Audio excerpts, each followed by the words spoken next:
नमस्कार साथियों, कैसे हैं आप सभी। मुझे पता आप लोग काफी अच्छे होंगे और मन लगा के पढ़ाई कर रहे होंगे। और जब आपको ये न्यूज़ मिली उसके बाद तो और आप और भी ज्यादा खुश हो गए होंगे। वो न्यूज़ क्या है बेटा? तो वो न्यूज़ है आपकी कि जो आपका यूपी टेट 2026 है उसका नोटिफिकेशन आपका आउट हो चुका है। जबकि ये भी सच है कि कुछ दिन पहले इसका सिलेबस जो था और एग्जाम पैटर्न वो आउट हो चुका था। लेकिन क्योंकि जो हमारे योगी जी हैं वो हर बात को मतलब डिले डिले पोस्टपोन पोस्टपोन करते रहते हैं, तो बच्चों को मतलब यकीन नहीं था कि हाँ आपका यूपीटेट होगा भी कि नहीं होगा। किंतु आज जो आपका नोटिफिकेशन आउट हुआ है उसमें बाकायदा सब कुछ आपको बता दिया गया है कि कब कहाँ कैसे क्या होगा, है ना। तो आज की क्लास में हम ये सब आपको जानेंगे कि कब आपका फॉर्म स्टार्ट होगा भरना, है ना, और किस प्रकार से भरा जाएगा, क्या उसकी फीस है ना, क्या पैटर्न है आपका एग्जाम का, और आपका एग्जाम कब होगा। तो चलिए क्लास शुरू करते हैं। देखिए, यूपी टेट में ये बात आप जानते हो कि कुछ टाइम से जो मतलब ये चल रही है कि मतलब हर अध्यापक को, चाहे वो सरकारी हो प्राइमरी या प्राइवेट हो, हर अध्यापक को यूपी टेट मतलब टेट पास करना ही पड़ेगा, है ना। अभी आपका सीटेट का एग्जाम हुआ था, कुछ अध्यापक या कुछ बच्चे ऐसे थे जो मतलब वहां पर रह गए थे एक दो नंबरों से। तो वो लोग क्या करेंगे, वो लोग इस एग्जाम पर फोकस करेंगे। और साथ में जो नए अभ्यर्थी हैं जो उस टाइम तक मतलब एप्लीकेबल नहीं हो पाए थे, अब वो एप्लीकेबल हो गए हैं, तो वो भी बच्चे इस एग्जाम पर फोकस करेंगे। ठीक है ना बेटा। चलो, अब देखो इसमें जो प्रक्रिया है आवेदन की वो किस प्रकार से है। जैसा कि आप जानते हो कि 20/3/2026 यानी कि आज क्या है आपका विज्ञापन का जो प्रकाशन है वो शुरू हो गया आपका, मतलब निकल गया आपका। ठीक है ना। और 27 मार्च से क्या होगा आपका जो आपका फॉर्म है वो अप्लाई होना शुरू हो जाएगा, यानी कि पंजीकरण एवं आवेदन का जो प्रक्रिया है वो आपकी शुरू हो जाएगी। तब कब कब शुरू होगी वो आपकी, तो वो शुरू होगी आपको 27 मार्च 2026 को आपका वो शुरू हो जाएगा। ठीक है ना, याद रहेगा। उसके बाद में जो आपका 26 अप्रैल है, क्या है आपका जो आपका 26 अप्रैल है उसमें क्या होगा आपका, उसमें आपका आवेदन सबमिट जो है शुल्क जमा करने की अंतिम तिथि होगी। यानी कि उसके बाद में आप जो आपका फीस है वो कटवा नहीं सकते हो। कब? 26 अप्रैल, याद रहेगा, 26/4/2026 तक। ओके। उसके बाद में जो आपका 1 मई है, क्या है आपका 1 मई 2026, उसमें क्या होगा शुल्क समाधान एवं आवेदन में संशोधन की अंतिम तिथि होगी। यानी कि आपका 26/4 के बाद में 1/5 तक क्या होगा, आपकी करेक्शन विंडो आपकी ओपन रहेगी। ठीक है ना। तो अब आपको यहाँ पे ये भी बता दिया गया है कि आपकी करेक्शन विंडो कब स्टार्ट होगी, तो आपकी 26/4 से शुरू होगी और 1/5 तक आपकी रहेगी। बात समझ में आई? यानी कि जो आपकी योगी सरकार है अब वो हर काम को प्रॉपर तरीके से करना शुरू कर चुकी है। ठीक है ना। तो ये समझ में आया आपको? इसका आप लिए स्क्रीनशॉट और हमेशा अपने फोन में रख लीजिए। अब देखिए जो कार्यक्रम है आपका परीक्षा का वो कैसा होगा। तो जो आपका 22 जून है, अभ्यर्थियों को परीक्षा जनपद की सूचना मिलेगी कि मतलब आपका जो एग्जाम सिटी है वो कहाँ पे होगा आपका। समझ रहे हो ना। यहाँ तक कि योगी जी ने यह भी बता दिया है कि आपका क्या बेटा जो आपका एग्जाम सिटी होगा वो कब आएगा, तो वो आपका 22 जून को आएगा। समझ रहे हो ना। और 30 जून को आपका जो एडमिट कार्ड है वो आपका निकलना शुरू हो जाएगा। कब होगा? 30 जून को। और आपका एग्जाम डेट कब है, तो 2, 3 और 4 जुलाई। 2, 3 और 4 जुलाई को क्या होगा आपका यूपी टेट की परीक्षा आपकी आयोजित होगी। बात समझ में आई आपको? तो ये बात हो गई आपकी। उसके बाद देखिए जब आप ऑनलाइन आवेदन करवाने जाएंगे तो उससे पहले आपको एक काम करना पड़ेगा जिसे हम बोलते हैं ओटीआर। क्या बोलते हैं? जिसे हम बोलते हैं ओटीआर बोलते हैं, यानी कि वन टाइम रजिस्ट्रेशन। शुरुआत आपकी ओटीआर से ही होगी। बात समझ रहे हो ना। और वो कहां पर आपको मिलेगी, तो वो मिलेगी आपको UPESSC.gov.in पर। समझ रहे ना। यानी कि आप इस वेबसाइट पे जाने के बाद ही आप अपना ओटीआर करवाइए, और कहीं पर ये काम नहीं होगा। बात समझ रहे हो ना?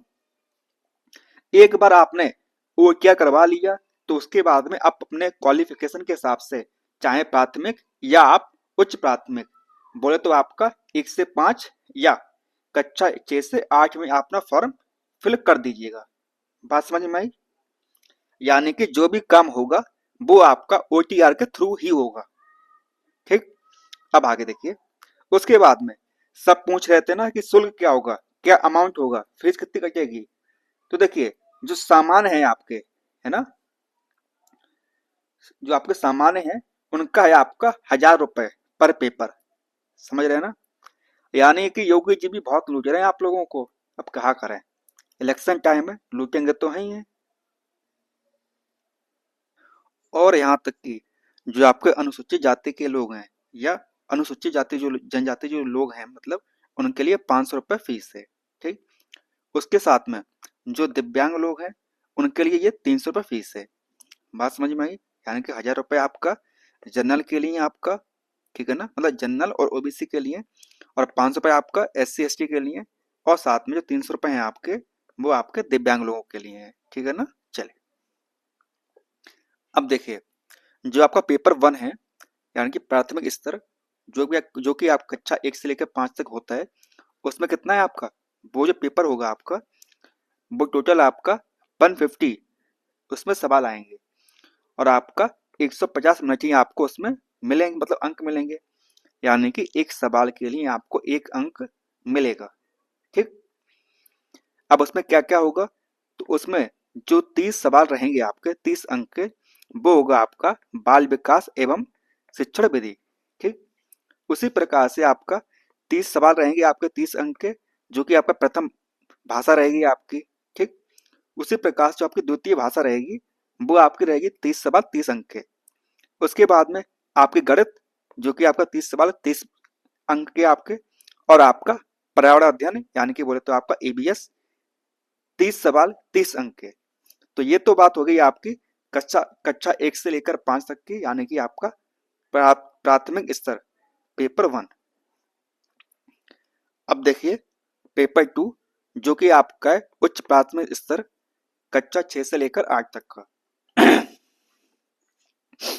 इसमें क्या है, इसमें वही सेम चीज है आपकी, आपका प्रथम भाषा, इसमें आपका बाल विकास एवं आपका शिक्षण विधि, जिसे हम CGP बोलते हैं, 30 अंक की, यानी कि 30 सवाल 30 अंक के।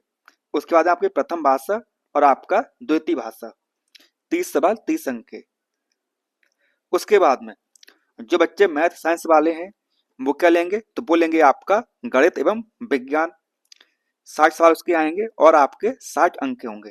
उसी प्रकार से जो बच्चे हैं HST वाले, कौन से, सामाजिक अध्ययन वाले जो बच्चे हैं, वो क्या लेंगे अपना, वो अपना सामाजिक अध्ययन विषय अपना चूज करेंगे, जिसमें उनके 60 सवाल होंगे आपके, है ना, किसके, SST के आपके।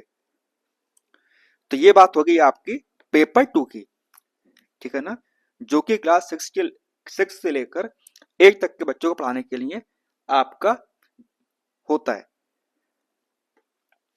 अब देखिए, जो आपकी सेम चीज रहेगी, मतलब पेपर 1 और पेपर 2 में, वो आप जानते हो कि जो 90 अंक हैं आपके, वो कैसे हैं आपके, वो आपके सेम है। जैसे आपका CGP हो गया, दोनों में सेम है। आपकी लैंग्वेज होगी, दोनों में आपके ऐसी है, दोनों में आपकी लैंग्वेज सेम है। उसका जो आपका सब्जेक्ट है, वो आपका थोड़ा सा चेंज है। बात समझ में आई? यानी कि जो बच्चे दोनों एग्जाम देने वाले हैं, बहुत से बच्चे यहाँ पर ऐसे भी होंगे जिन्होंने BTC या बोले तो आपका DLED वो भी किया हुआ है, और साथ में उन्होंने BEd भी किया हुआ है, तो उनके लिए वो दोनों पेपर दे सकते हैं। बात समझ में आई आपको? चले, अब देखिए, जो आपका प्रारूप रहेगा आपका परीक्षा का, वो क्या रहेगा, तो आपका रहेगा 150 मिनट, यानी कि 2.5 घंटा आपका समय मिलेगा आपको, और आपको 150 ही बहुविकल्पी, यानी कि बोले तो आपका MCQ टाइप का पेपर रहेगा आपका। ठीक है ना, जो कि 150 अंक का रहेगा। क्या रहेगा आपका, जो कि आपका 150 अंक का आपका रहेगा। बोले तो आपका प्रत्येक सवाल 1 अंक का आपका रहेगा। और साथ बता दें आपको कि जो निगेटिव मार्किंग है वो आपकी नहीं है, ठीक है ना। क्या नहीं है? निगेटिव मार्किंग आपकी नहीं है। और साथ बता दें आपको कि जो आपका पेपर रहेगा, जो पेपर रहेगा आपका, वो कैसा होगा आपका, वो आपका ऑफलाइन होगा। और ये पेपर जो ऑफलाइन होगा आपका, वो आपकी दो भाषा में होगा। जो माध्यम होगा पेपर का, वो क्या होगा, हिंदी और अंग्रेजी भाषा का। क्या होगा आपका, हिंदी और अंग्रेजी भाषा में आपका पेपर रहेगा। और भाषा विषय को छोड़कर, अब ऐसा नहीं कि आपने हिंदी भाषा चूज किया है तो हिंदी लैंग्वेज का इंग्लिश रूपांतरण हो, ऐसा नहीं होगा। मैथ का हो जाएगा, साइंस का हो जाएगा, जो बाकी सब सब्जेक्ट जो हैं आपके, उन सबका आपका बाइलिंगुअल पेपर आपका आएगा, एक्सेप्ट लैंग्वेज आपकी। ओके, चलो अब देखो, जो आपका क्वालिफाइंग मार्क्स चाहिए, जो क्वालिफाई मार्क्स चाहिए आपको स्पेशली जनरल वालों के लिए, तो वो चाहिए आपको 90 अंक। कितने चाहिए आपको, तो वो चाहिए आपको 90 अंक चाहिए, यानी कि लगभग आपका 60%। उसी प्रकार से जो आपका SC ST OBC EWS जो हैं आपके, उनके लिए आपको चाहिए केवल और केवल 82 अंक। कितने चाहिए, केवल और केवल आपको 82 अंक चाहिए। बोले तो आपका 55%। क्या चाहिए आपको, सिर्फ और सिर्फ 55% ही चाहिए। किसके लिए, SC ST OBC एंड आपका EWS। बात समझ में आई? चलिए अब देखिए, यहाँ पर मतलब कुछ जो साइट्स है, मतलब कॉन्टेक्ट नंबर है, वो जो आपका यूपी का जो संस्था है आपकी, उन्होंने मतलब ये दिया हुआ है, तकनीकी सहायता संबंधित जो मतलब आपका है, ये नंबर दिया हुआ है, जो कि सुबह 9 बजे से लेकर शाम 5-6 बजे तक आपका चलेगा। और ये आपका क्या है, ईमेल आईडी आपकी है, ठीक है ना। उसके बाद में जो आपका बैंक है, उसमें आपका SBI का मतलब ये आपका ईमेल आईडी है। और ये रहा आपका ICICI बैंक का आपका। बात समझ में आई? और जो भी आपको मतलब कोई भी कठिनाइयां हो रही हैं आपको, तो उसके लिए आप इस कॉन्टेक्ट नंबर पर या इस ईमेल आईडी पर आप अपना मेल कर सकते हैं। ओके, चलिए, तो क्या बाकी को आपने कर ही दिया होगा, लाइक से सब्सक्राइब, है ना। चलिए फिर, और बाकी जो आपका PPT है, मतलब PDF है आपकी अभी वाली, वो कहाँ मिलेगी आपको, तो वो मिलेगी हमारे टेलीग्राम चैनल पर आपको मिल जाएगी। तो फिर मिलते हैं बेटा आपसे नेक्स्ट क्लास में, तब तक के लिए धन्यवाद।